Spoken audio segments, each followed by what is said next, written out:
Le respect, ça ne se réclame pas, ça ne s'impose pas du bout des bras. Ça se construit dans chaque geste, dans la manière dont on reste honnête. Ça se mérite dans les silences, dans la parole et dans l'absence.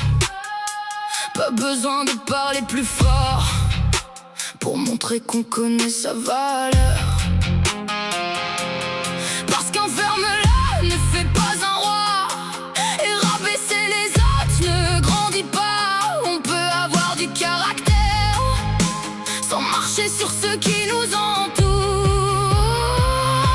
Le respect, ça se gagne, ça ne tombe pas du ciel. C'est une manière d'être, une force naturelle. C'est regarder l'autre sans vouloir le faire plier. C'est savoir tendre la main sans jamais s'humilier. Le respect, c'est une qualité, mais parfois c'est aussi un défaut. À force de comprendre les autres, on s'oublie un peu trop.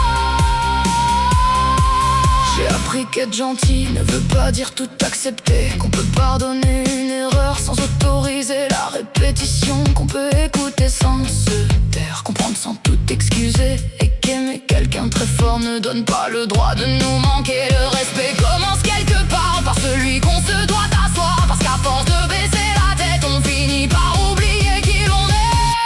Le respect, ça se gagne, ça ne tombe pas du ciel. C'est une manière d'être, une force naturelle. C'est regarder l'autre sans vouloir le faire plier. C'est savoir tendre la main sans jamais s'humilier. Le respect, c'est une qualité, mais parfois c'est aussi un défaut. À force de comprendre les autres, on s'oublie un peu trop. Il y a ceux qui veulent le respect sans jamais savoir en donner. Ils parlent de valeurs et de principes quand ça les arrange d'en parler. Ils confondent peur et respect, autorité et supériorité. Mais faire trembler quelqu'un n'a jamais été le respecter.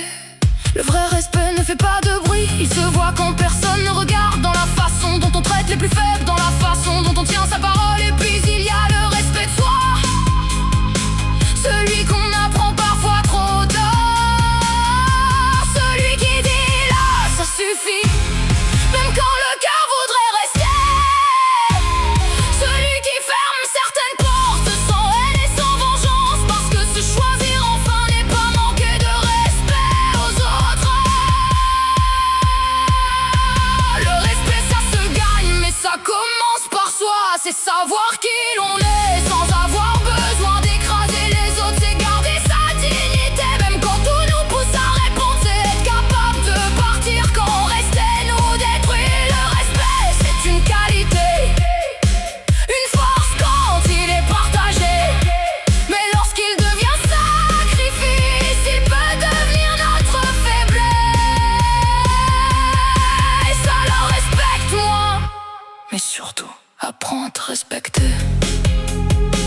Parce que le respect véritable ne demande jamais de courber les chines. Il demande seulement de ne jamais oublier la valeur d'un être humain.